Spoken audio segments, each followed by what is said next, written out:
championship begins anew, and the drivers will be sent into the perilous La Source hairpin right off the bat. Better watch out. That first step is a doozy as we get ready for the PCA Sim Racing Series 14 Sport Class. You'll see it all live here on RaceSpotTV. Hi, I'm Joe Peak, and with me in the booth tonight is Ewan O'Leary. And behind the scenes is our director, Ramiro Cisnero. We're thrilled to have Princess Cruises as the 2025 PCA title sponsor.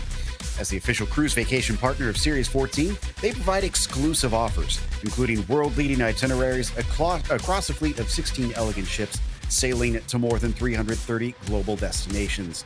Reach out to the PCA Concierge team to book your next adventure today by calling 833-679-2188. Well, this is the start of another series here, Ewan, but look at the schedule we've got in store. This is a great one.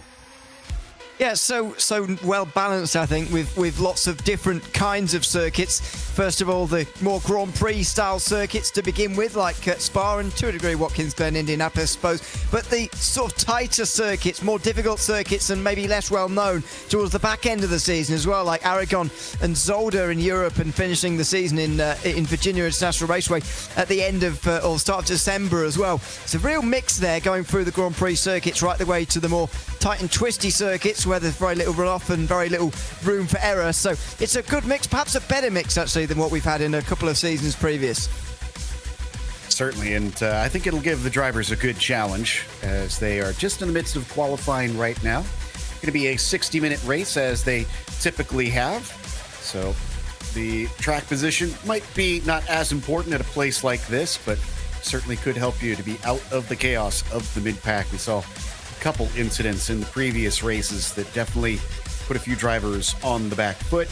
So we just wait for the first times to come in. And there you can see the weather conditions that the drivers are dealing with. 89 Fahrenheit on the track itself, about 32 Celsius for our metric friends. So actually pretty ideal track conditions.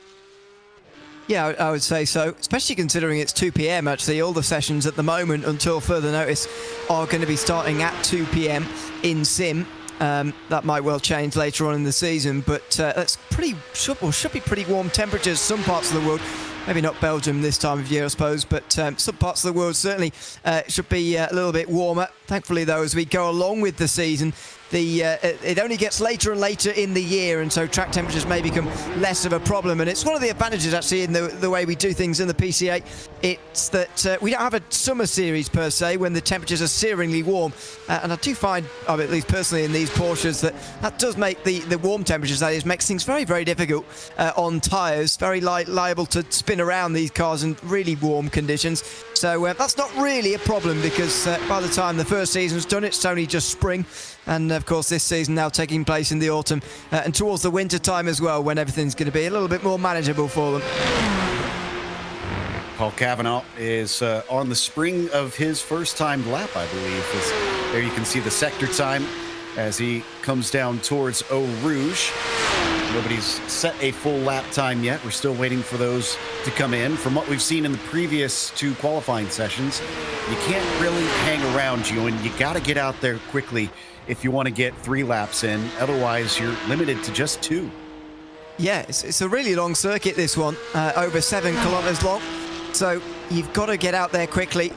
Otherwise, as you say, it's going to be a very, very limited session. And don't forget, not only do you need those laps around any circuit, of course, to go quicker each time, but around this circuit in particular, getting the off tracks as you're pushing really hard on those qualifying laps is really important, perhaps more important than at most other circuits we're going to see this season. So that's another factor to add into it as well. But Paul Kavanagh here is just making his way down the hill, and so far keeping it within the lines. I mean, it might not be the worst idea, to be honest, in the first of the 3 laps, just to make absolutely sure you get a lap in at all, and then really push the limits later on, because, as I say, it's very easy to invalidate a lap round here. And I'm pretty sure we saw a number of drivers in the previous 2 races that didn't get a single full lap time in. Jeremy Main, in the meantime, he's on a similar part of the track so far with a 40 flat on his first sector. Let's see what the second sector holds for him as he just about comes around to that, and looks like a 105.7. Now it is mostly flat out for this final sector. You'll have Blanchimont here towards the end, and then the heavy braking of the bus stop chicane, but that's it before you hit the timing line. Yeah, exactly. And Blanchemont in this car, pretty sizable, what's the word? Pretty important, I suppose, corner. Really high commitment through that left-hander before you get on the brakes for the bus stop. And there should be one of the overtaking chances over the course of this lap. Now out the final corner for Jeremy Main and up towards the start-finish line. Already a number of times coming in, 22.9, currently the best from William Wolf. You can see, as long as you keep the lap times and are out there relatively reasonably, you can get 3 laps in with the 2.5-minute lap times. You almost get around here, although that one for Main's not going to be quite such a good start. A half spin out of the hairpin at La Source there. Yeah, that will have cost him without a doubt. Christopher Costas in the meantime. Let's see, where did his first lap? That was 12th place for him, it looks like, at a 24.9, so the 7:19. Somewhere in the mid-pack right now, but we're still waiting on, looks to be about 7 or 8 drivers to put a time on the board. Josh Jeppesen has not set one yet, so he needs to get a clean one in. 4 minutes left on the clock. He'll have this lap, maybe one more. It's going to be tight. Yeah, should have another one. Yeah, but as you say, going to be pretty close for the driver who finished 3rd place in the challenge class podium, by the way, last season. Alan Hales is also here in this session, having moved up from the challenge class from last season, now a pro class driver. I'm sure that some of the top names from last season will have moved up from all of the categories that are not pro over the course of the transition between season 13 and 14 in the Porsche Club of America Sim Racing Series, and Jeppesen was certainly one of those who has moved on up. So far, just 16 times on the board, though, and there's still about a third of the field to go, Jeppesen being one of them to get a lap time in. And George Poulos, actually, the driver who won the challenge class ahead of Jeppesen and Alan Hales, who are all here. Also one of those drivers to have not set a time yet. Still William Wolf, who is on the top spot, and it's actually about half a second over Paul Cavanaugh, so it's a pretty handy gap there on the top spot, but that's after the first lap. We're still waiting for most of the drivers to set their second lap, since we're seeing the quickest ones at about 2:22. Once we get that past that 2:22 mark, most drivers will not be able to complete that final lap if they haven't crossed the line yet, but it does look like Jeppesen is close enough. He can get around for that one more. Plenty of buffer for him. George Poulos, he might be a different story. It's a little bit closer. Let's see. Well, let's see what the lap time actually is. Yeah, there goes 2:22. So the time is really pushing it now. And that's only a 2:28, which suggests that was not Poulos' best shot, and I'm not sure he actually even set a lap time. So what might have happened there is that he got on off track at some point earlier on in the lap and decided, well, I'm just going to back off, cool the tyres down for a moment. But actually, he might have taken that a bit too far and leaving himself not quite enough time. Yeah, it doesn't look like he hit the line soon enough to be able to get back around. So I fear that might be it for him. Sheldon in the number 630, also still lacking a time. Hopefully this one's clean for him, because this is definitely going to be his last shot. We still sit at that 2:22.1 for Wolf. Binkley, actually, no, Wolf, I guess, improved, because it's now 1.1 seconds between P1 and P2. Massive gaps between the drivers on the front row. Yeah, I mean, it's unusual, isn't it, for PCA to see such a big gap. However, Spa is a very long circuit, so that does play a role in this. So let's not forget. But even so, 1.2 seconds nearly back to Lee Binkley. If you take the next 1.2 seconds, Dave Douglas can be included in that in 12th place. So it shows that, while this is a long circuit, yes, actually 1.2 seconds around this circuit for these drivers still groups quite a lot of them together, as you can see from 2nd to 12th. It's just William Wolf who's rather the anomaly in all of this. Might see a bit of a runaway, because if he can break that slipstream, good luck catching him. George Poulos is the only other driver still looking for a time that can set one, because Chris Duffy is not showing as on the track. He lacks a lap time right now. 22 of our 24 drivers have managed to set times. 30 seconds left, and George is pushing it. He kicks up a little bit of dirt on the way out of Stavelo. Hopefully it stayed within the boundaries. I think so, just about, as he now runs up towards Blanchemont. That reason being because he would have just given up if it didn't. Now into the fast left-hander. So the way he uses the circuit there on the entry shows that, he does have this car quite nicely dialed in. Feeling pretty confident, but just not confident in his ability to actually sneak this one in at the end. Jeff Williams moves up towards the end. John Kalbach as well, moving up at the very finish there. But out of the final corner, Poulos runs out of time. Oh, just disappears into the ether, unfortunately. So that is it for his qualifying attempts. We head off into the warm-up. We'll get the pole lap of Wolf here in just a moment to really tell us what set him apart from the other drivers, because there was quite a difference there that certainly caught us off guard. But regardless, it is about the race. It is about the full distance, which will include a pit stop as well, Ewan. So strategy can play a part in it. Absolutely, and 65% fuel limit these days for the Porsche Club America Sim Racing Series opens it up a little bit more than what we used to have. Although a couple of seasons ago, I suppose we had very open strategies, but on a couple of races, drivers were reporting actually trouble making it on fuel with just one stop, but that shouldn't really be a problem. With 65% fuel limit, that should on a normal day in these cars give them trying to do the maths on top of my head. I should have worked this out before. Something like 45, maybe 50 minutes, although Spa's quite a heavy, long on the full throttle circuit. That might be just slightly skewed, but yeah, should be a decent first stint, that's for sure. All right, let's ride on board with William Wolf. I mean, you wouldn't talk us around how he managed this impressive lap. I mean, yeah, this lap time so much quicker than everybody else's. First of all, down in towards the source. This is going to be a lot of part of it. Look at the way he opens that out on the entry there and takes a rather late apex, running it all the way out to the sausage curb on the left-hand side before the plunge downhill. You think the fact it's downhill down here means that exit doesn't actually mean much, but it's the run after this that really matters. Up over the top of the hill, just staying in fifth while you just feather the throttle up the hill. And now this is where the La Source run really comes into effect. Even if you have a good Eau Rouge, you can't counteract a bad first corner around here. And Wolf certainly had the best first corner, I would be willing to guess. In towards Lecombe. Quite a long braking zone in these cars, even though it is uphill, and that'll be the best overtaking chance on this lap. Hooking it over the curb on the left-hand side before opening up the final bit, just kissing this curb rather, before just avoiding the gravel. I'm sure we'll see a couple of drivers in there during the race. This is another long braking zone as well, even though it's only fourth gear down to second, but Broussel's massively downhill here. In fact, this run all the way down to the bottom of Pouhon, in fact, is very downhill. And the car runs away from you a little bit down here at No Name Corner.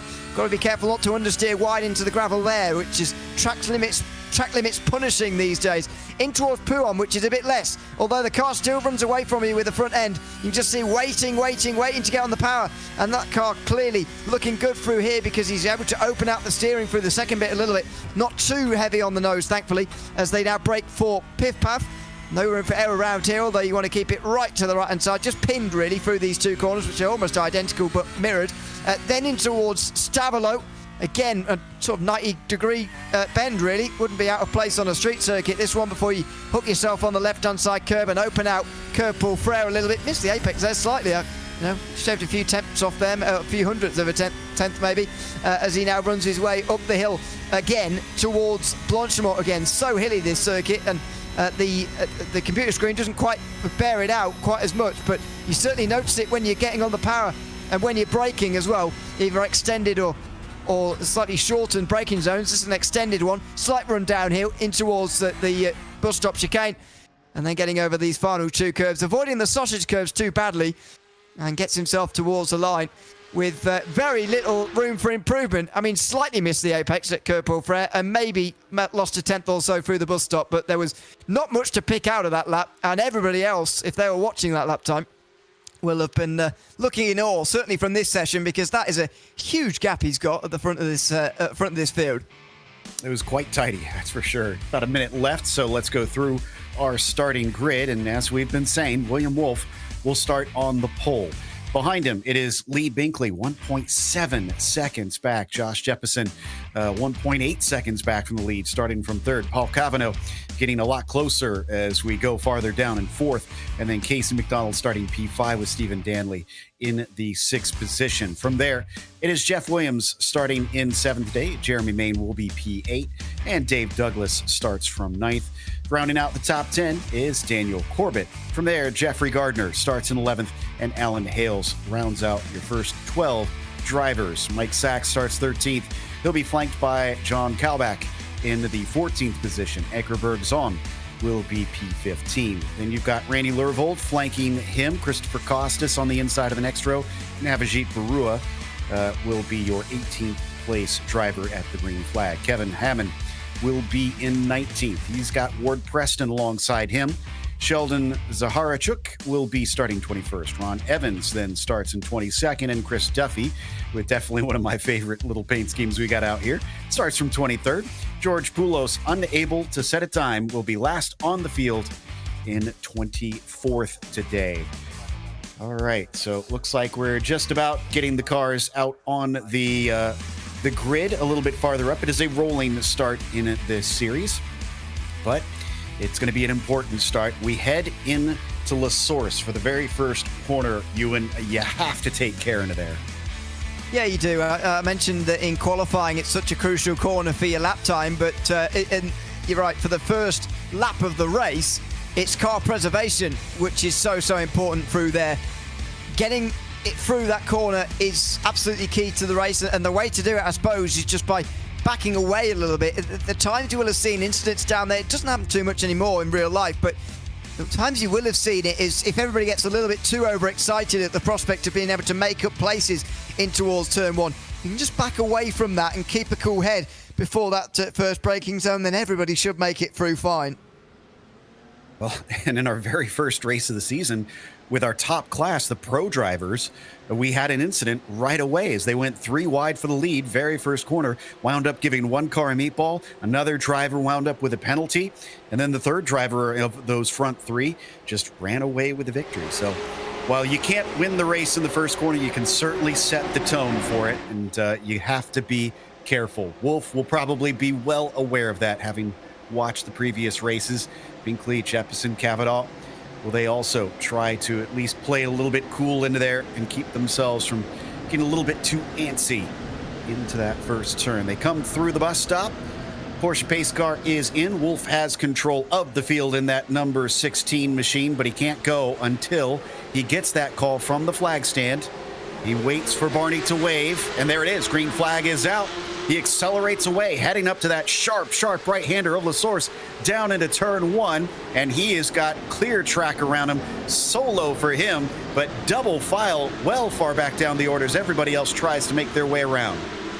Yeah, very clean start, especially from the top half of the field. They all kept it very clean and kept it cautious. There was somebody firing down the inside in the background, but I think everybody got through cleanly anyway, which is a very good job from everybody to just give each other room. Now the slipstream game begins though, as William Wolf brings them onto the Camel Straight for the first time. You made the point earlier about breaking the slipstream. If he does that earlier, then he's gone. Well, Jeppesen's got it initially. Lee Binkley there as well, just down one in third place, but here's where the difficulty begins. Wolf will be looking to get away straight away through this middle sector on lap 1.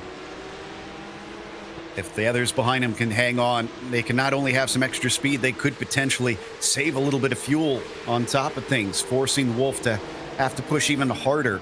In the meantime, as we watch those in behind him, Casey McDonald in here, in a little bit of a battle. Paul Cavanaugh, Stephen Danley in behind him. And in fact, Cavanaugh really putting the screws to Casey McDonald. He's right on the bumper. Yeah, really close, but this is not the place you really want to be close. Looks down the inside into Puon. That's not going to be a place to really make things work for Stephen Danley on Kavanagh. So just backs away. And in the background, Jeremy Main, I think that is, gets very close to Jeff Williams, who feels the need to defend. Oh, and straight on. Kavanagh straight on as he got distracted maybe by following another car. Just goes straight into the gravel. It was a very strange incident and drags a whole lot of dirt back onto the track as soon as he re-enters. Thankfully, he's mostly off the racing line initially, but man, the damage has been done. He's all the way down to 17th by the time he gets back up to pace from the top 5, looking like maybe a podium today is going to be a lot more taller of an ask out of him. Wolf still leads Jeppesen, Binkley still in 3rd, McDonald in 4th, but now Stephen Danley gets promoted into 5th as Jeff Williams gets promoted into 6th. Yeah, I think Danley has got better pace than qualifying maybe suggested, because already... Oh, and on the bottom of your screen you can see already a bit of consternation into the chicane. That's what happened to Kavanagh, though, into pit path. I think, as I say, just was distracted by those two in front and just locked it up a little bit on the way towards pit path before sliding straight off. Dave Douglas drops down the field meantime as Casey McDonald tries to repass Stephen Danley here. Sort of tentatively looks down the inside as Williams and Main continue their battle behind. They're going to stay side by side, but Danley is able to scoot away from McDonald's, and now it looks like Main ahead of Williams as well. Probably for the best. Single file is ideal coming up through Eau Rouge, and now they all try to get as good of a run as they can. Definitely some of them using up the track limits a bit more than the others. Yeah, definitely. That's Spa for you. Oh, my word, nearly 3 wide in the background. Not sure who that's quite between. I think it must be Calbeck Gardner and Mike Sachs, maybe, who are trying to go 3 wide in the background for... Oh, no, and off! Oh, no, that's a big crash. Big crash, John Calbeck off the road after the 3 wide moment. There is space for it around this circuit, but it hasn't worked out this time. That's one of the highest speed portions of the track as well. So no doubt that was a pretty big hit. Oh, and speaking of big hits, that was an unusual one. We have a checkup. There must be a slowdown penalty, and it is causing absolute chaos. The 555 caught up in it. It looks like Jeff Williams as well in the 517. This is bizarre. Yeah, that was weird. I think Jeff Williams, maybe even aside from a slowdown, must have something else going on here, but maybe you're right. That's the root cause of all this. That was very, very bizarre. A bizarre 30 seconds or so. After a very clean lap 1, I've got to say it's descended here a little bit, or maybe even started at the end of lap 1, to be fair, because Dave Douglas did go for a spin himself, although he dropped it on his own, so I'm going to say that one doesn't really count. Just on the power a little bit too keenly. This is Calbeck, and, well... he gets hooked. Does a bit. I mean, there was a bit of, I can understand being nervous in the middle of 3 wide, but it doesn't quite give enough room to the guy on the outside, really. Yeah, no, I think you're right on that one. Should have left just a little bit more. Now, this is where I think this car is trying to serve a slowdown. I'm trying to make out who that is. Danley's slow, but I think there's some sort of technical going on here, because as you can see here, he's still slow. Yeah, so maybe a screen went black for him. Yeah, something like that. And Williams and Main just clatter each other, and pretty unlucky for, not sure who that was, getting involved as well in the yellow, getting spun back around as well. It must be Jeff Williams, but looking at the number. But yeah, just all slowing down and all very odd. I think there was a technical there probably. Well, because of a lot of that, although I don't think it's entirely the fault of that incident, our leader has pretty much just scampered away from everybody. It's already 4.5 seconds to Jeppesen from Wolf, and then Binkley is another 1.5 seconds behind, but Jeff Gardner sees Mike Sachs get a nice toe up the Kemmel Straight. He'll pop out around the outside. He's got that pass easily done. Slow down, it sounded like it from Gardner, and now he's in the clutches of Kavanagh again, who's recovered himself from the gravel, and he's now inside the top 10 again. Gardner must have just over-clipped the curbs at Radion and Eau Rouge that time round, which forces you to slow down the Kemmel Straight, a very, very costly slowdown penalty. Everybody is still pretty much in a line with one another. The 16 of Wolf is the only driver to have separated himself.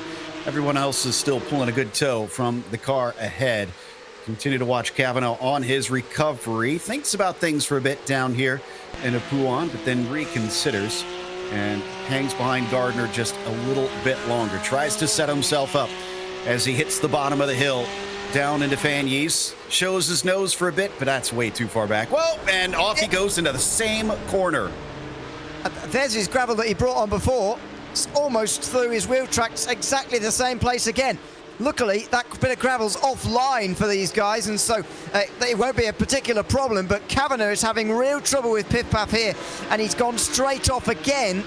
He's got to figure out his braking zone through there. Oh, and he's trying to regain places from Ward Preston immediately as well. He's got to just figure out a way to get a braking zone a little bit more consistently now through that corner. Somebody gave Paul the wrong track map, I fear, but we'll get him sorted out eventually. Right now, though, he might lose yet another position.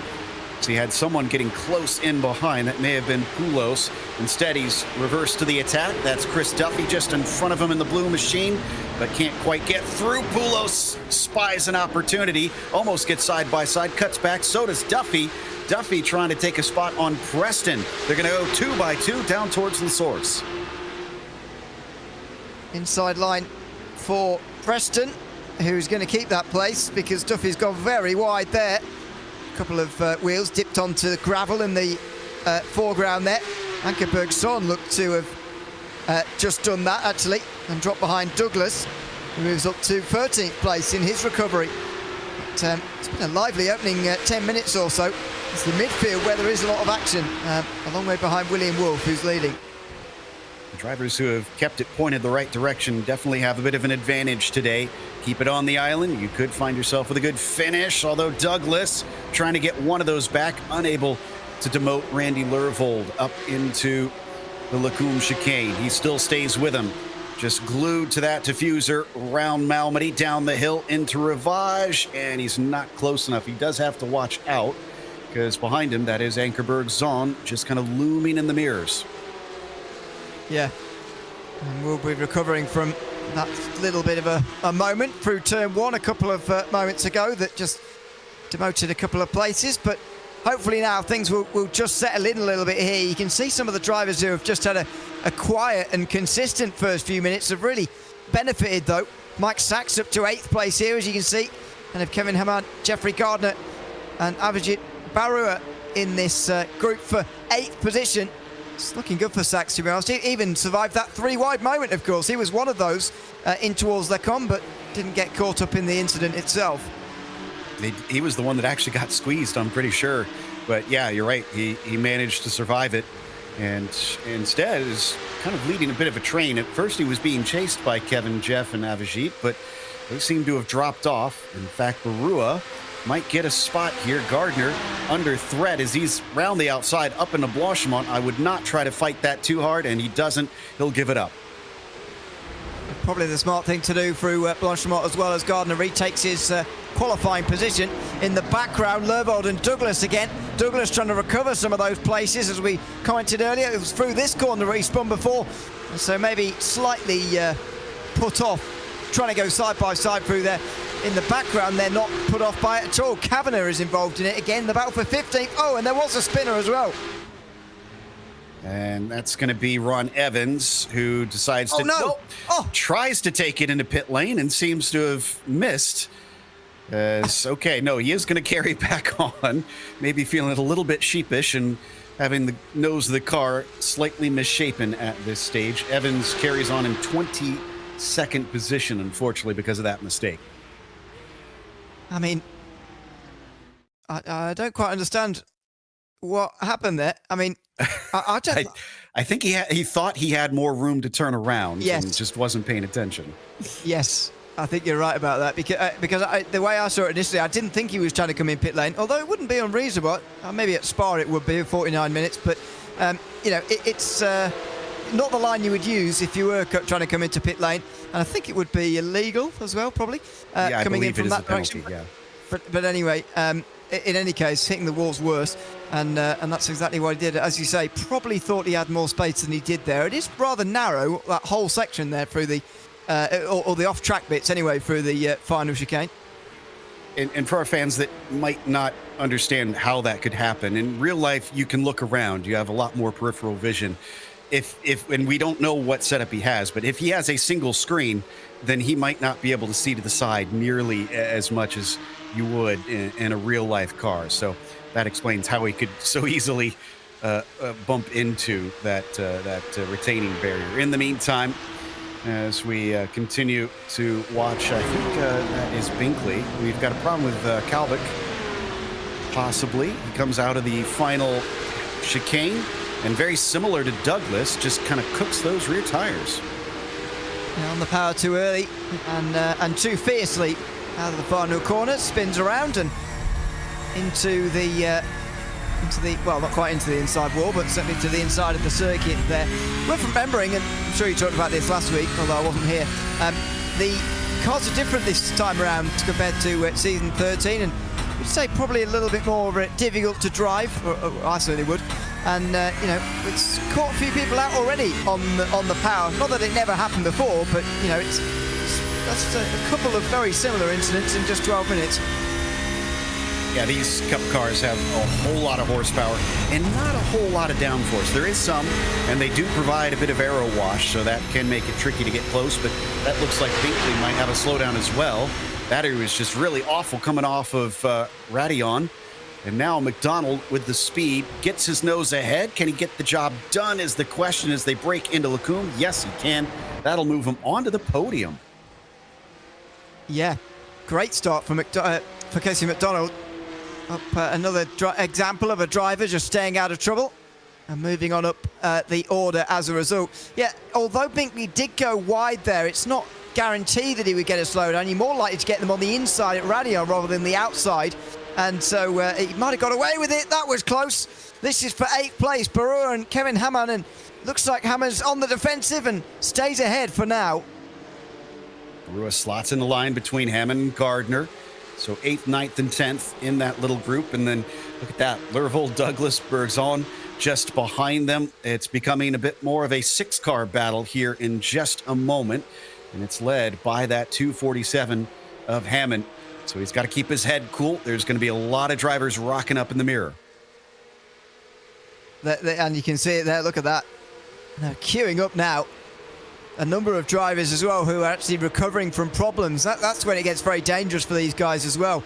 In terms of being overtaken, Barua's got that all wrong.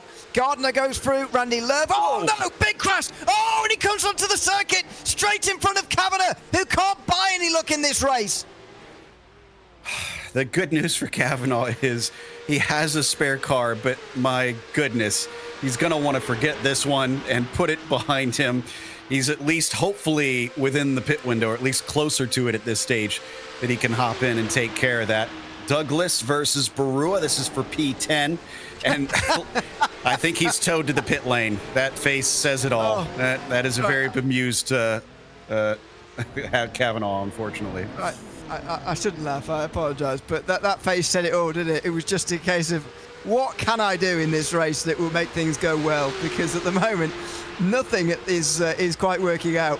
And this is what he will have seen.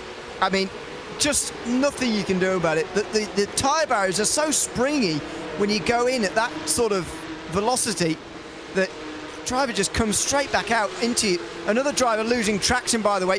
It's an awkward angle as well because the pit wall the tyre wall just allows for a little Marshall's inlet there. In real life, that's where injured and damaged cars would go in. And you can see here just the lack of reaction time that, I mean, even if he stamps on the brakes immediately when he knows that's starting to happen, the only thing that's going to be able to save him is some sort of future vision. And unfortunately, he didn't have that. And he had only just caught up to that pack, too. So that was just everything coming together at the worst possible time.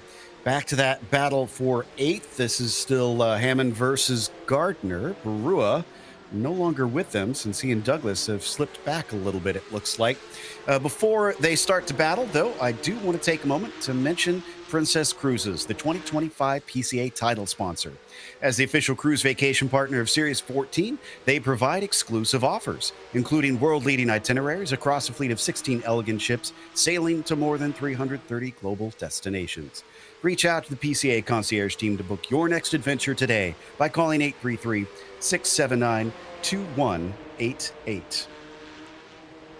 All right, so, as this looks like Anchor on a bit of a replay. Oh, and that's what put him backwards. That's our third car in this race to loop it coming out of the bus stop. Yeah, almost exactly the same thing 3 times. And, you know, if we're going to count the one through Piff-Paff as well as another sort of similar sort of braking traction moment in the first 17 minutes as it is now, then you start to understand that this is a much more difficult car. Maybe I was underselling the difference between the two different cars at this in between the two seasons in 2025, because it's been really persistent through these first couple of laps here in this first race of the season. Don't forget, for the sport guys, they will have been able to watch the two races last week, but these guys are on a fixed setup after all. The guys last week could tinker a little bit around to make things a little bit easier for them, but these guys can't, and it's bitten a few so far in this race. Oh, and another one. This time, though, coming out of the first corner, Douglas, and somebody behind him as well. I think that was Poulos. And Poulos actually doesn't lose too much time. He's still on the attack. That's Jeremy Main just in front of him. So Douglas falls down to 13th. Chris Duffy wants to make it 14th, and thankfully he bails out of it. Look at the steering input there. Dave Douglas, I think, had a bit of a panic moment. Yeah, that was high stress over the top of the hill there at Radion. As now he's going to be under pressure from Duffy on the way towards Lecombe anyway. Just closes the door there. Just the smart thing of just... Oh, no, he's gone too fast, though. He's broken the... Oh, he's outbroken himself and two other guys. Oh, no, he's in the middle of the circuit and now he's been collected. Oh, dear, oh, dear. It's not a good moment for Dave Douglas, unfortunately. There was a couple of drivers there who outbroke themselves as well, which made everything weird. And, well, he's gone off into the gravel and brought a bit back on. He's down to 19th place again.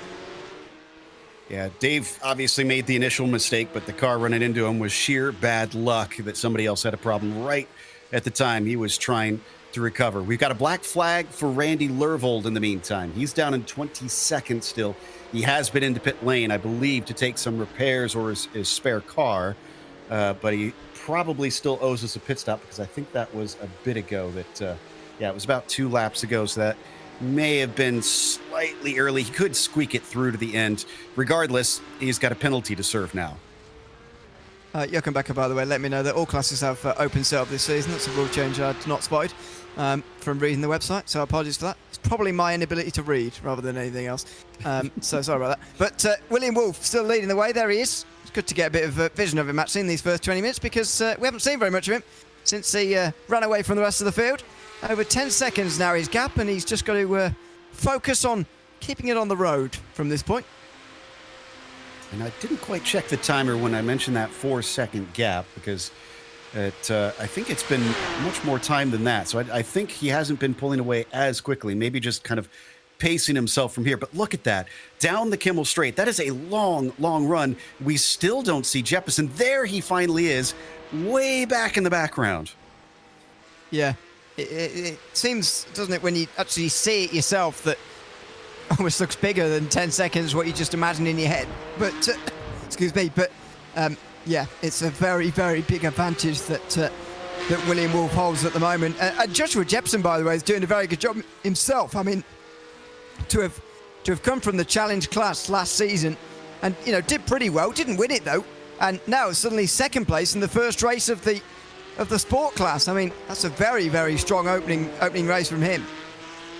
I agree. I think he is showing well, and clearly if he comes home with a second, he could still be proud of himself because he's kind of up against some steep competition in William Wolf up there. It might be a battle for best of the rest this season if it goes like this for the remaining races. Meanwhile, Casey McDonald back there in third. You can see a little bit closer. It's about 3.5 seconds back. There he is right now, able to gain a lot of spots. Chris Costas, I know he was up 12 positions. I think he's gained more since then. I'm not sure how many it's up to at this stage, but the 719 has just been blasting through this field. Yeah, certainly has. I think might have gained another one from Lee Binkley, who dropped down a couple of places in one go a couple of minutes ago. Maybe we saw that and I've forgotten, but dropped down to 6th place did Binkley, and you can see the gap there as well. But yeah, there is Randy Lervold meantime into the pit lane. I haven't seen too many actual scheduled pit stops, but unfortunately Lervold might be the first driver to go a lap down. Wolf is not that far away actually from the start-finish line. And indeed lapping someone for the first time. Thankfully though, everybody's still in the race, even those who have needed to tow and use fast repairs earlier. And Hales on Costas, unfortunately not going to work out for Allen. seems to have outbraked himself down into the bus stop chicane, loses a fair bit of time. Costas starts to run away up to that fourth position. It's pretty spread out from first to fourth, but from there on down, it gets a little bit closer, or was a little bit closer. Hales, as I mentioned, lost a little bit there on his fight to try and take away that P4. So we're getting close to the halfway point as we check in on George Poulos. How far has he climbed since he failed to set a time? He's up to 18th from 24th. Oh, but he got set back by what appears to be a bit of a spin out of Pith Path. He was only he was further up the road before, but taken a few steps forward and a few steps back there in the last few laps, unfortunately, after that spin through Pith Path. Again, just trying to get on the power and finding it a little bit more difficult here in this car than previous. It's such a big difference not having that safety net of traction control. And as I said earlier on, that it's not a thing that can save you from everything, traction control, but it makes such a difference, especially you realise it made such a difference when you actually start to not have it. I mean, we have had Porsche Cup cars used in the Porsche Club of America Sim Racing Series in the past, don't forget. I think the second season, 2024, was Porsche Cups, if I'm not mistaken, although it might have been longer ago than that. We have used these cars before, but when you go from the GT3 to these, it is really different. I'm sure, yeah, there's habits that probably build up that you need to forget once you hop down to these machines as well. This is what they run in the Porsche Sprint Challenge as well as the Carrera Cup all over the world in the Porsche series, the Porsche Spec series that Porsche sanctions. But once you jump up from that into multi-make, you can get into those GT3 R cars, and there's a lot more niceties in them. A little bit of a peak there, it looked like, on... I think this is the battle for 8th position. Hammond, I think we're watching at the front of this group. This is Jeremy Main at the back, sitting in 11th, chasing on Avijit Barua. Both drivers have had a little bit of trouble here today, so they won't want to get too tangled up. No, I'll try not to, but there may be also some disagreement about who should actually lead this group, as Barua just blinked for a second. Not ideal for Jeremy Main there, who just, you saw, lifted off and slightly swerved out the way just to be on the safe side, and he's broken too late now. He got a little bit caught up behind the driver in front of him. He might have not seen his braking zone quite as clearly as he wanted to. And he'll be thankful there's nobody back on the circuit there for him to crash straight into as well, because he rejoined straight back onto the apex as well. That is another bit of a dent into that already fairly dented Porsche. And Dave Douglas, unfortunately, going to get a black flag. I suspect that may be for one of the incidents we saw him involved in a little bit earlier in this race. And he hasn't taken his pit stop yet, and he's already down in 20th. So that's going to really hurt, and unlikely to see him get very high up in this field. In the meantime, 7th place, Kevin Hammond ahead of Corbett. And Corbett just kind of weaving back and forth, but deciding he's not close enough coming up into Lacombe. He's going to get back in line. Douglas serves his penalty now, it appears, as he's already come into pit lane. Yep, he will have to. It'll be one of those going quite... Oh, no, he's not that close to going a lap down. Sorry, there's a number of people who are much closer to that than he is. But again, so pleasing that all 24 who started this race are still going, even despite some of the big crashes that we saw earlier on. And Paul Kavanagh's had a brief break from things going wrong to get past Stephen Danley for 22nd as well. So 22 car in 22nd, and Kavanagh stringing a few laps together, which is good news after the start of the race he's had. A little bit safer now is Kevin, as Corbett drops back just slightly. Gardner as well, so maybe deciding to cool off those tires for a little bit, then go for a charge later. Or we could see some pit stop shenanigans, though it is still quite early. We usually don't see many of them until maybe at halfway, and even then, it's only a few cars. Most tend to go until later. It looked like, yeah, Gardner just got by. So nice move by Jeff, as Corbett seemed to have had a little bit of an off. Pretty unusual place to do it, in all honesty, that curve pull Fred dive down the inside, and now Corbett's going to come straight back again. That's the problem with doing it through Stavelot and the curve pull Frere, is that there's a big straight to come straight afterwards. As you come now into Blanchemont, Corbett had to have 2 goes at that, as Gardner took a compromised line. They're all quite slow through that fast left-hander. You can see the way Kevin Hammond has got away so quickly. And yeah, Gardner stays in front, or at least gets in front, and keeps 8th place for now. Unusual, but it did actually work that time round. Nicely done. So here's Jeff Gardner seeing that happening in front of him. The car went wide. He had to slow up massively. And like you said, yeah, it kind of seesawed back and forth. And then switching over to Kevin here. Did he have a problem? What's happened with him? He's just benefited from that. I mean, he's 3.5 seconds up the road now because of all this. This is them going side by side into the corner. You just see that Corbett has to have 2 goes at that on the way into Blanchemont, because not quite sure where Gardner's going to be in the peripheral vision there. Would have been right in the annoying place in the car where they're sort of not quite dead alongside you, but also not in front of you either. And yeah, Gardner did get through in the end on the defensive, even into Lecombe again as well. This is just seeing the gap to Hamann absolutely balloon to 3 seconds in a matter of corners. Yeah, Kevin's loving this. He's got about 3.5 up to Binkley in front of him in 6th place. So maybe time to focus forward, see if he can start to run him down.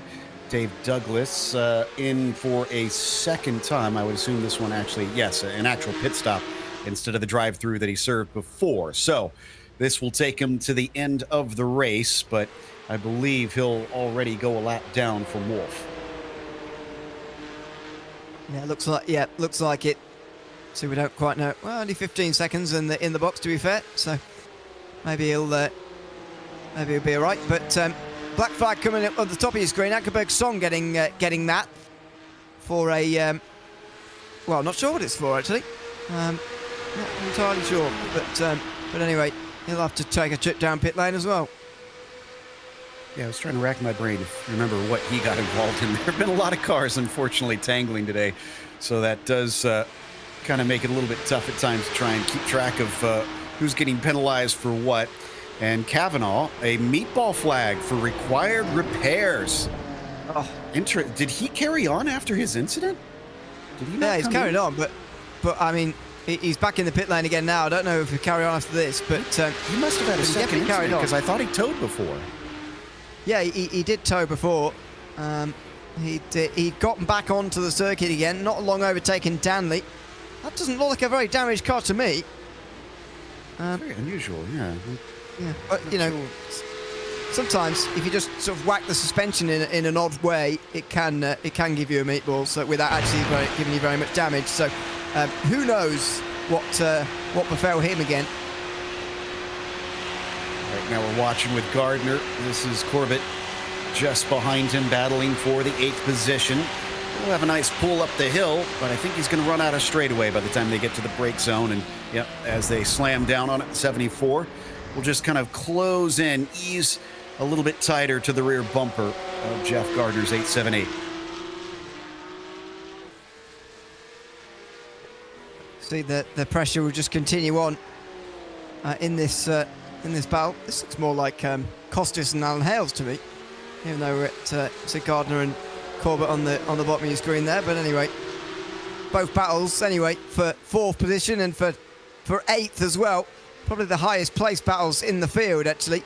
There are a couple a little bit further back as well. John Kalbeck and George Poulos are battling for 16th place. Poulos continues to try and recover those positions from his spin earlier on.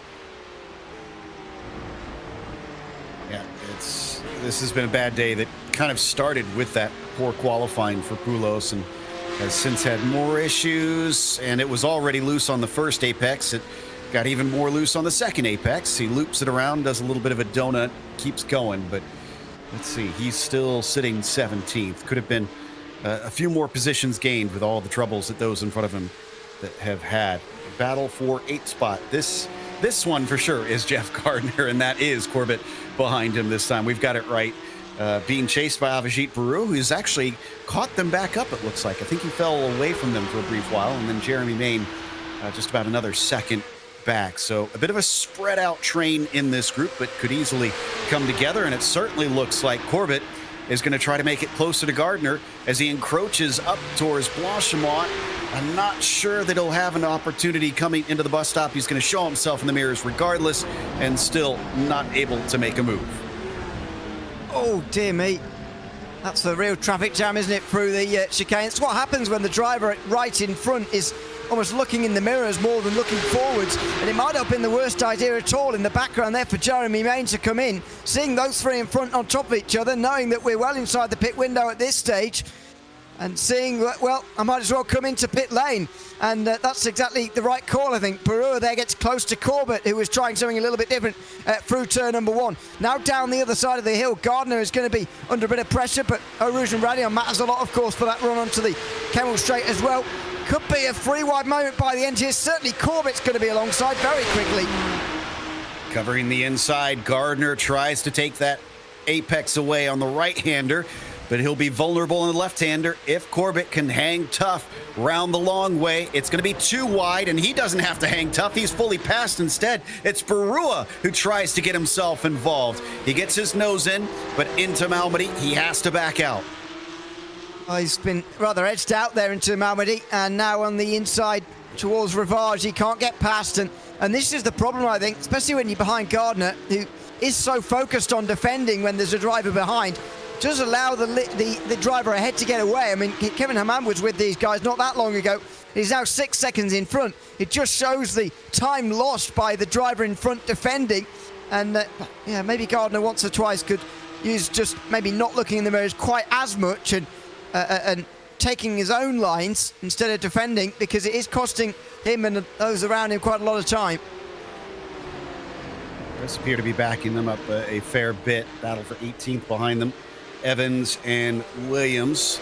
We already saw Evans with himself with an embarrassing incident coming into the pit lane. Actually hasn't been to pit lane since then, so he's trying to go a little bit longer.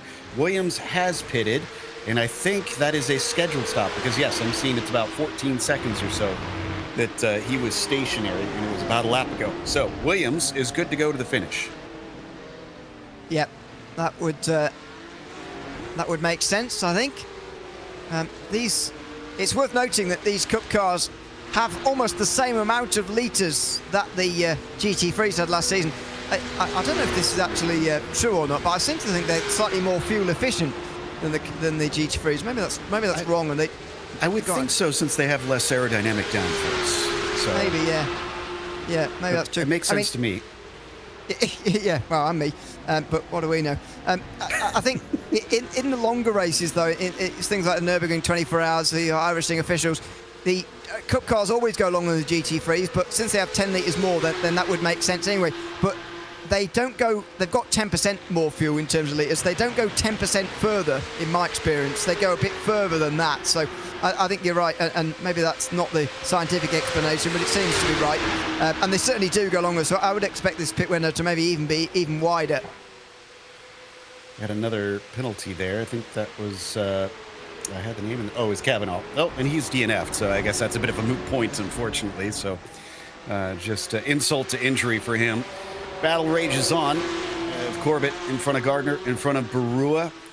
And coming down into Rivage, nobody going to go for a defense this time amongst the three. They stay in line, a little bit wider there for Gardner in the middle. Maybe trying to square off that exit, but doesn't quite work out. This is a role reversal. You can just see the way that Gardner's driving so differently and so much quicker as well. As Poulos spins again. It is a more efficient way to spin yourself around by lighting up the rear tyres like that and putting up a smoke screen for everybody else, but it just wear them down and it just heat them up quite quickly as well. It's worth noting that the temperature went up 10 degrees Fahrenheit between the warm-up session and the race. That's not massive really, but if he keeps spinning up his rear tyres like that, then Poulos will spin with more frequency. No doubt it's a bit of a chain reaction. As they'll heat up, they get more slippery, you tend to spin them out more, and then it just keeps getting worse and worse and worse. So maybe just needs to cool down a little, just try to stay off that throttle, ease into it, coming off the corners, and see if that'll help him out. Barua, in the meantime, cannot ease up. He is on full charge. He is trying to take this 8th position away. You could hear the big lift through Blanchimont as the car just could not grip through there, and he stays too far of a distance back to try and attack. Just hanging back almost. Earlier on it looked like a bit of a tactic really, to just be hanging back and waiting. Not so sure it really is at the moment, but again, Gardner just seems to drive so much differently when there's someone directly in front and someone to attack. On the way towards turn one, there's a look down the inside. Largely created by Corbett going wide, but nevertheless, Gardner had a bit of a go there, and Brewer's right there again. Brewer's going to be a little bit faster coming off the hairpin, but he can't get side by side. He'll wait patiently. He'll be very close behind Gardner, up and over Radion. All he has to do is nail this corner exit. Looks like Corbett actually gets to run away a little bit, despite being the one that kind of caused all this checkup behind him. So he stays more safe but ahead of the others, or does he? As he looks a little slow, Gardner goes down to the inside and isn't there once again. So 2 corners in 1 lap, tries to get his nose in and gets nothing for his troubles. Not quite. See the difference in the way Corbett drives, though, when there's someone behind him compared to Gardner, like what we saw earlier. A little bit less defensive shape, a little bit less defending the inside line, and a little bit more just eyes forward and focusing on what's in front, which is really the way to do it. Oh no, I said that. Oh dear, I'm probably responsible for that. Gone straight on into the gravel, and there you go. There's 2 places. A little bit too cool under pressure, and has gone off now, and he'll carry on at least, but it's down to Barua and Gardner trying to fight for that 6th spot. Now that's 6th now because Costas and Hammond have both pitted. Costas is the highest driver to have pitted, but he had a long stop at nearly 20 seconds in his pit stall. Hammond actually with a very good stop, 13.3 seconds. So he might actually gain a spot or 2 if that's anything to go by. There is Costas, and there is Hammond. So he's a ways back, was not able to jump Christopher, but put himself that little bit closer. Yeah. I'm trying to work out whether that means that, as you say, Hammond's had a good stop, or whether he's not taken enough fuel, because there's a very fine line between the 2. So I'll just try and work that one out. But there's Corbett's moment off into the gravel. He's from the Arizona region and was clearly more comfortable in the sand on the outside there. Yeah, what we were seeing in the first week of racing, it was somewhere between 13 and 16 seconds for most drivers to get the fuel to the end. So I think that 13 might be a little tight, but it shouldn't be something that costs him too much here. We'll see whether or not I eat my words come the end of the race and he starts sputtering to the finish line. But let's keep an eye here on Barua and Gardner. Now for 5th position, as we had more cars in. Alan Hales, the latest to take his pit stop, along with Ward Preston, heading towards his pit stall and trying to find his marks. Barua doing everything he can.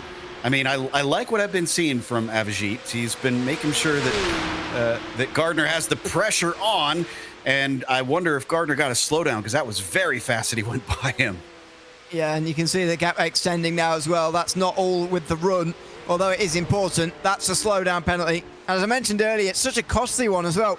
He's gone from being in front to now over a second behind in a matter of moments there. And Gardner is down to 6th place, although that is up on where he's been previously. These guys haven't stopped, it's worth remembering. So, yeah, that wasn't a great moment, unfortunately, for Jeffrey Gardner. But a lot of people, well, I was going to say almost everyone, that's not quite true, but a lot of people have done it over the top of the hill at Eau Rouge and Radion there. It's, yeah, very, very easy to do. Yeah, you're pushing the limit up and across there. So we'll come back to that in a moment. In the meantime, we want to take a mention for Princess Cruises, because they're the 2025 PCA title sponsor. As the official cruise vacation partner of Series 14, they provide exclusive offers, including world-leading itineraries across a fleet of 16 elegant ships sailing to more than 330 global destinations. Reach out to the PCA concierge team to book your next adventure today by calling 833-679-2188.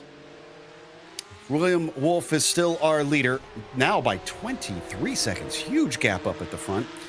But we're watching the battle for 15th. Ward Preston versus Jeff Williams. Both have finished their pit stops, so they might inherit a few more, as we're still waiting on about a dozen drivers in front of them to come in. Yeah, exactly. The non-stoppers are kind of spread apart the field, really, but Jefferson is one of them, and he's now come in from the front end of the field. So that's another one ticked off, but be worth noting for the future rounds, really, just getting a bit more sort of data on just when the pit window really ends, and then sort of compare notes next week for the next 2 weeks when we go to Watkins Glen, of course. Yeah, exactly. This is a new experience, new strategies to try and work out different car, different fuel levels. So everybody trying to work out exactly how far you can go, how much you need, what is safe. Corbett, Duffy, both in. And looks like Duffy is done and takes off, heading out of his pit stall. Corbett with a very fast one, 12 seconds. Yeah, I think that'll be okay. Given you mentioned 13 seconds was sort of the lower bracket, sort of surprised me when I actually got the calculator out and started to think about what numbers might be possible.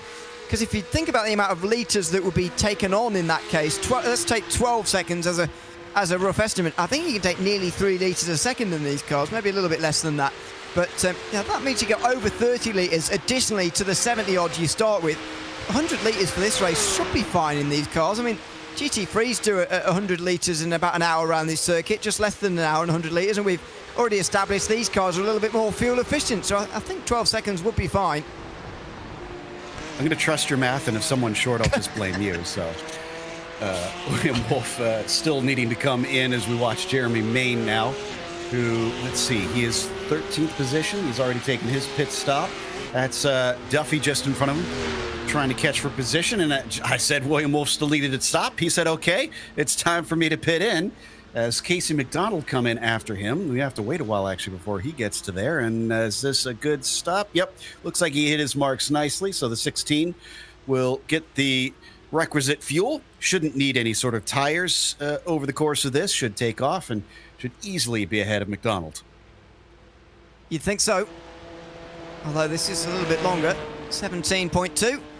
There's no point pushing it, I suppose, and so maybe taking that extra lap of fuel is an advantage. Worth noting, actually, that maybe that is the disparity we're seeing between a couple of these pit stops, because 1 lap's worth of fuel around this circuit is really quite a long way, and you know, if you get that wrong, then you're certainly going to have to come in for a second time for a rather embarrassing splash and dash at the very end of this race.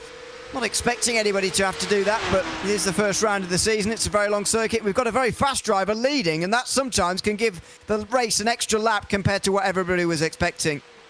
That's a very good point. Yeah, you got to get your calculations right and leave maybe a little wiggle room to play it safe. And maybe that's what Wolf is doing, giving himself that extra fuel to make sure, since he had such a huge gap the car behind, that he doesn't run out and cost himself the win. He was so far ahead that Lee Binkley, who I believe was running in third, still didn't manage to go by him, despite not pitting that lap by. Yeah, that just shows, doesn't it? It shows a massive, massive gap that we've got at the front of this field for William Wolf. I mean, if this circuit is like every circuit, then I don't even know if Race Control are going to be allowing to be here in all the season, whether they're going to move him up mid-season, but maybe that's not going to happen. I've seen very, very few PCA races, I've got to say, that have been quite as dominated like this one has. Yeah, typically the methods that they have here in PCA are pretty darn accurate, and like you mentioned, they give us extremely close racing and close lap times up and down the field, to the point where in some of the classes we don't see many cars that get lapped. So today is a bit of an outlier, as Wolf is an outlier, I guess you could say, in this whole thing. In the meantime, Barua ahead of Corbett, and what a run it's been from Duffy. Started from the back of the field, and he's up to 11th, and I believe that's a legitimate 11th, because most of the drivers around him have pitted. Yeah, Gardner might even be behind him as well, so it might even be 10th. Gardner's going to be right around these guys because he was battling with them before, don't forget, but this last little run on really low fuel for Gardner might just help him to get ahead of them. But yeah, great drive from Duffy so far. Now, though, he's amongst a lot of drivers who maybe qualified, well, certainly qualified quicker than him, but maybe even will be able to race quicker than him as well. Main has had his fair share of problems here. He's finally got a new nose, which he'll be quite pleased about, and he's looking pretty punchy here on the first part of this second stint of the race. Yeah, took that spare car, no doubt. You won't really need it from here on out. If you have an incident, you're already going to be winding up well down the order anyways. Duffy looking for another spot as Corbett in front of him is suddenly vulnerable. He knows it. He'll cover the inside. Coming up to Blanchimont. Where does Duffy place the car?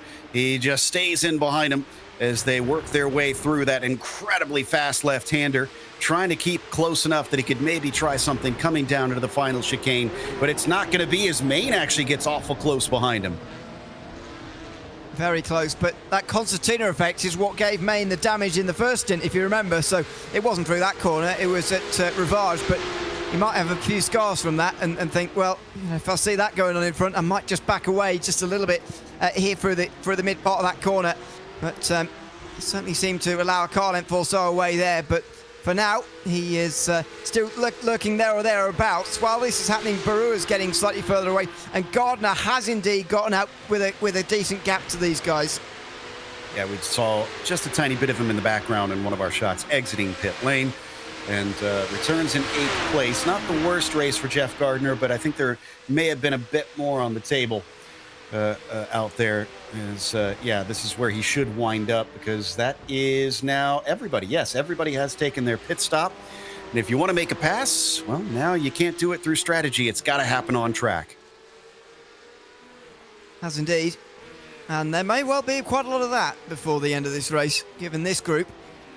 We've got from pretty much Gardner in 8th down to Main here. 5 drivers who are covered only by about 5 seconds or so, less. And that is good news for us in these final 12 minutes, where things can generally get a little bit quieter. Here's Costas again, looking to regain the top 5. Much longer stop from Costas. It's why he's behind Binkley in the first place. That's a good point. Yeah, we had lost track of that. Mentioned it a little bit earlier, but he was a little bit higher up here. Binkley up to 5th because of that. 7 seconds to Alan Hales with 11 minutes left on the clock. Not sure he'll be able to run that down.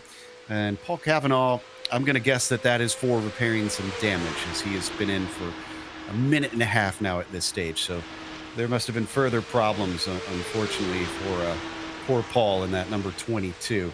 Still, I'd say this is out of reach if you are Costas coming into this final chicane. Binkley doing a good job keeping himself away from an attack into that last corner. Yeah, amazing that Kevin is still here, isn't it? Really, in the session, still wanting to power on, and that's been the case, by the way, for everybody in this race. He's the last driver in the field because he's still going, because everybody's still in the session, still at least trying. So here we go. Oh, hello. Yeah, that's Duffy. I thought maybe he had a move on Corbett, but now he's under attack from Main, going a little bit wide there, coming down out of the final chicane into La Source.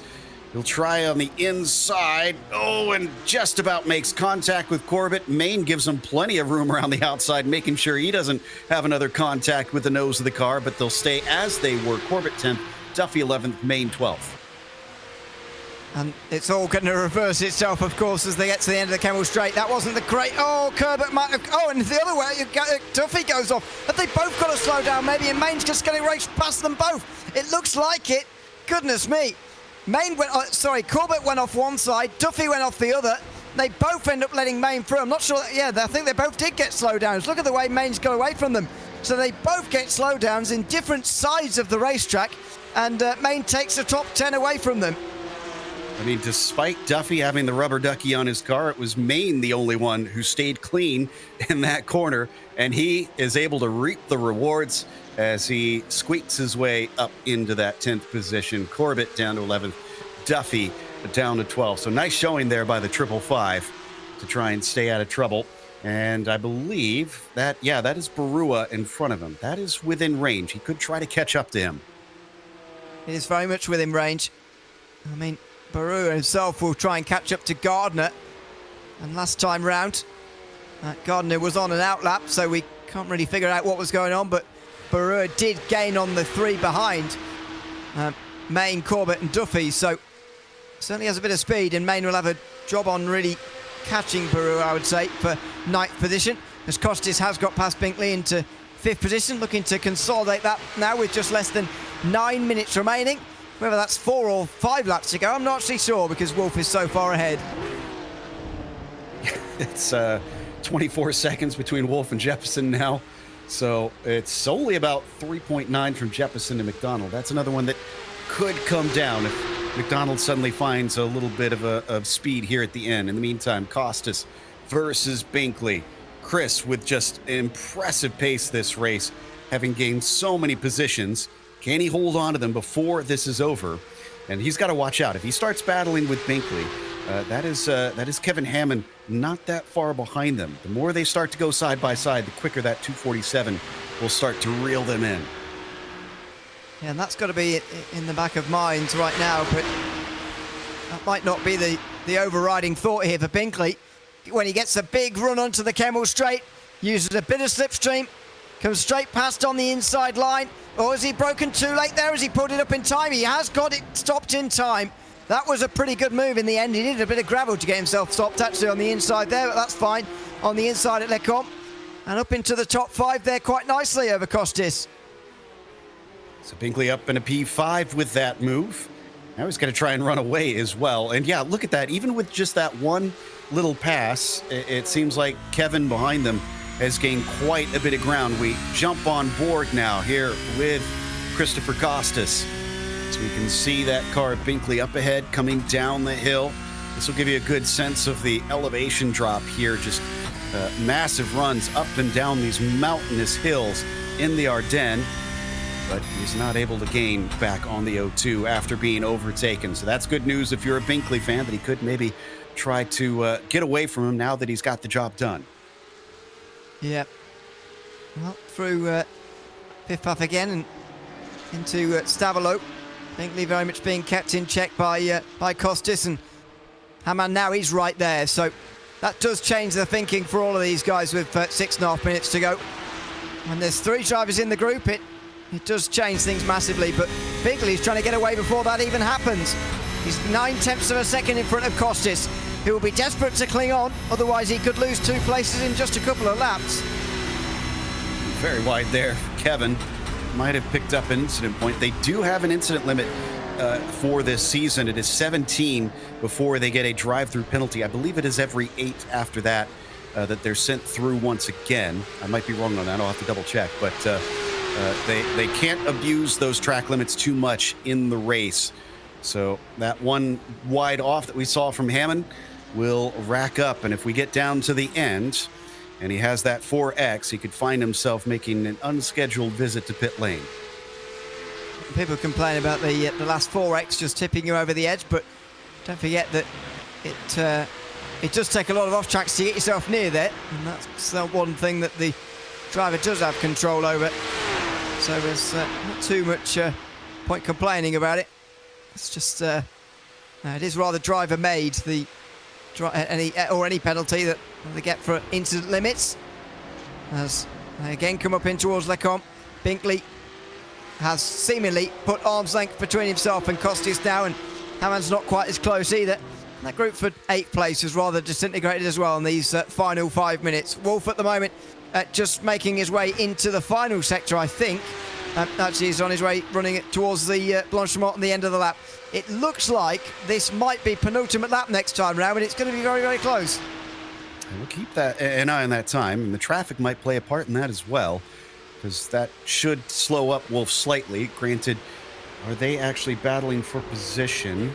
They might not be. There's a couple cars that are relatively close. Oh, they are for position. Okay. I think it's Ron Evans and Ankerberg Son, isn't it? You might be right. In wrong order.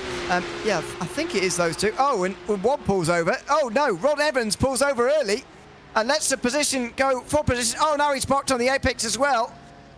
Oh, no, and contact nearly. I think there was contact. It was awful tight. We're not seeing any damage on the rear. Oh, yeah, there is. You're right. There is a little bit of damage on the front of the car. And was that the car that he just let go accidentally that was off in the pits? Was that Bergson? I think it was Bergson who was off. So it was all happening there. That's one way to get out of the way, I suppose, by going straight on at La Source. But was there contact there with William Wolf? I'm interested to find out. Evans is maybe overly generous in getting out the way for the blue flag so early that actually a lapped rival, not a rival on their lap, passed him. I wonder if he distracted Anchor so much he wasn't sure what was going on, and he just went straight off. What a bizarre situation. He went a very long way off, to be honest. And William Wolf wouldn't have known what on earth was happening in front of him. And thankfully, the damage, if there is any, isn't that bad for Wolf, because Evans was rather just stopped in the middle of the road in front of him there. Well, this is why you don't leave the ballpark, even if it looks like it's a rout, because while William Wolf might have a big gap, it's not over until he hits that checkered flag and claims that victory. So he's got to stay careful out there and watch out for strange incidents with back markers and his own mistakes as well in the thick of things. I was given a correction, and I forgot that they'd actually changed the DQ to 25X. So there is no drive-through. It is just a flat disqualification if you hit 25 incidents.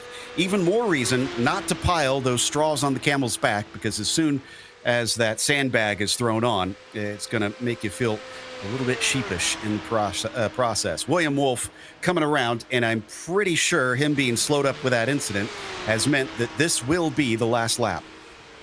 Yeah, I think it would have been anyway, just about, but it certainly didn't make it any closer, that incident into turn one last time round. So William Wolf there sees the white flag, not very enthusiastically being waved, I've got to say. It's a bit of just a dejected white flag being waved, but anyway, just over 2 minutes left, and Wolf has just got to do 7 more kilometres to win the first race of the season.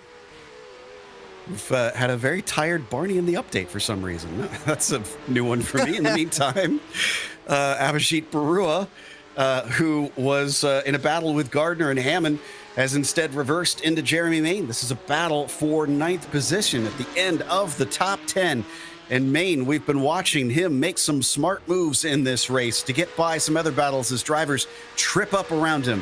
What has he got as he is breathing down the neck of Barua now? Oh, and look at this. Barua's already got a very sizable hole in that rear end, as he looks like he's been hit somewhere around. But Main now is going to put that in his rearview mirror. Inside line. Oh, and Barua there, very wide. Main there slips through on the inside line, and comfortably so as well, as Abhijit Barua drops to 10th position. Not quite sure where all his speed has gone, because he was convincingly quicker than Main only a few minutes ago. Oh, and 1 lap to go. This is not good for Barua. Seems to be losing out. I wonder if he also might have gotten his pit stop time wrong. No, he's got 16 seconds in there, so he should be plenty safe. Shouldn't be trying to save fuel here. But yeah, Jeremy Main already dashing away from him, trying to put some distance between himself and the 24. In the meantime, we're already halfway done with the lap. William Wolf is cruising his way home to what looks like a sure victory. Absolutely. It's looked pretty sure pretty much from lap 1, to be honest. On the way through Les Combes on lap 1, he had 7/10 of a second already, and we said that if he breaks the slipstream, he'll be gone. And in fact, through the middle sector on the very first time around, well, all the drivers in the background were scattering, and there was incidents happening behind. Wolf was quietly building a big lead, and this is a huge statement. If he's as strong around all the other circuits as he is at Spa, then this could be a runaway season for William Wolf. The Connecticut Valley region driver really astonished us in the qualifying, but he showed it was no mistake. It wasn't a fluke. He can back it up in the race. The number 16 heads round the final corner to the finish line to take victory in round 1 here in Series 14. What's Gonna the have gap to wait at a the while end of before Jeppesen gets around. Go ahead. Sorry, I was going to say, what's the gap going to be at the end of the race here? It looks like over 22 at the end. 22 and a half. It continues to tick upwards. What a great drive there. Oh, and Gardner's off. Gardner goes off the circuit. Jeremy Main's going to get 2 places in 2 laps at the very end here. Wow. And remember, Jeremy Main was involved in that strange incident at the start where he wound up kind of turned around by cars checking up for unknown reasons earlier on. And Jeremy Gardner taking the Kavanaugh line a little bit here into Piff Paff as he'll return to the track, but I think losing 1, maybe even 2 positions. No, it looks like he holds Barua behind him. As he crosses the line, Jeremy Main will get 8th, Gardner 9th, and Barua will round out your top 10. Absolutely. Anyone who's got to the end of this top 10 has done a decent job here today and started off the season decently well as well. Can tell you that all 23 of the 24 drivers got to the finish at least. And William Wolf was first among those. As we said, a 23.3 second gap at the end. It's a little bit more reminiscent of our pro class win. Jeppesen wound up in P2 as Casey McDonald will round out our podium finishers. Alan Hales was fourth as Lee Binkley gets a top 5. Christopher Costas was able to come home with 6. Kevin Hammond, a great recovery there in 7th. Jeffrey Gardner in 8th, and also a good recovery for Jeremy Main to finish P9 today. Avijit Barua will round out your top 10. Then it's Chris Duffy finishing in 11th, Daniel Corbett in 12th, and Jeff Williams P13. Ward Preston was 14th behind him. Didn't get a whole lot of Sheldon there in 15th, but he gets a solid finish as John Kalbick was 16th, and it's Dave Douglas who had a rough one finishing 17th. George Poulos, who looked like he had speed at times, was mistake prone and had to settle for 18th because of that. Mike Sachs as well, getting a penalty, I believe, at some point, fell down to 19th. Ankerberg Zone also getting a penalty and going into 20th today.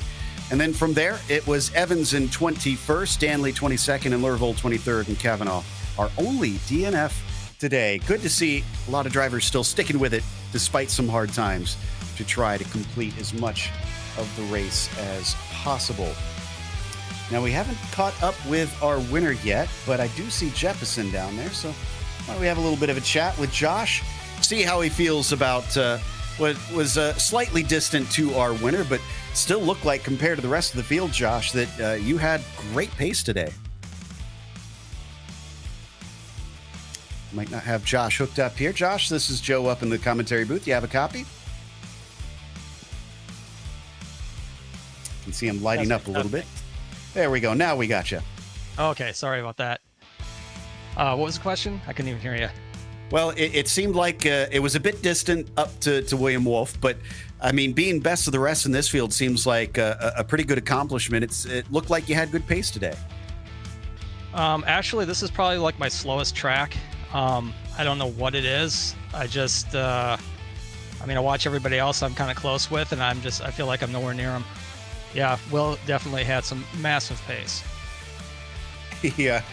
He had our jaws on the floor, and I'm sure you guys too, after qualifying. When you saw that, were you kind of thinking second, or because you struggled here, were you fearing worse than that? I was just hoping not to crash. I just was worried about the first lap, and honestly, I didn't really put much thought to it. Well, I'd say you did a commendable job. I know you feel like you're not strong here, but a podium finish is one worth celebrating, so congratulations. All right, thanks a lot. Thanks to the PCA and all the steering committee, and Bryce Rodriguez, my coach.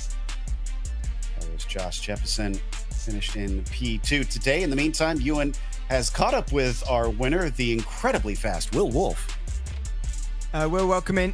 Congratulations on a dominating performance here tonight in the first round of the sport class this season. I mean, what is it about this circuit that seems to click with you so well? Yeah, thanks. Spent a lot of time here over the summer. We did the 24 hours of Spa race with the last 10th team. It's just one of my favorite tracks out here. Am I right to interpret that maybe every race is not quite going to be like this for you? We've got a real variety this season. How do you think you're going to go at the rest of them? Yeah, I'll try to do my best, but there's a bunch of really fast drivers out here. It's so hard to say. Well, absolutely. Congratulations, though, Will, on getting the first win of the season here tonight. And thanks for chatting to us at the end as well. Yeah, thanks. And I'd be remiss if I didn't give it a shout out to Nikki Chan and the whole last 10th team. These guys really are some awesome racers, helped me out a lot. No problem at all.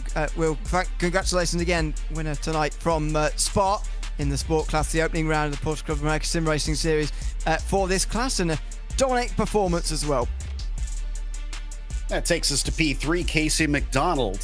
Casey, we saw some kerfuffles there early on in the race. You managed to avoid them and wound up in third. What was your take on what all was happening? I saw that, and I was just hoping it wasn't going to be me.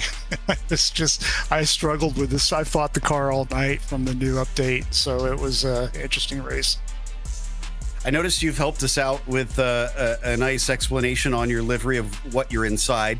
Do you have fears that maybe drivers won't know what exactly you're inside of there? Or what's going on? Not really. I think they could figure it out once they start like doing a little Google search, seeing the old '80s generic labels everywhere. Okay, that makes sense now. I get the joke that you're pointing towards. But on a more serious note, this seemed like a pretty good track for you. But next time out, we're heading to Watkins Glen, which is going to be similar. Do you feel like you'll be able to carry on this form there? Fortunately, I'm going to be missing it. I'm going fishing for a week that week, so I can't make that one. Well, make sure and bring your can that says worms on it, and I think you should be good to go. Absolutely. Thanks, Joe. And thank you, Princess and PCA and Last 10th Coaching. Nikki just got me here today. You did a very good job and put him on the podium. That was Casey McDonald in the 764 machine. And while it does wrap us up, we do have one coming up next week, as we mentioned, at Watkins Glen. That'll be September 24th when the club or when the sport class goes there. So if you want to see these drivers back once again, make sure and tune in then at 8:30 p.m. Eastern. We'll be back, though, tomorrow night for the last race at Spa, September 11th. We'll be on for the challenge class. Big thanks as well from us to the steering committee at PCA Sim Racing, as well as to our team tonight, Ramiro and Ewan. Thank you so much for watching tonight's broadcast. And until next time, race clean, race hard. We'll see you on the track.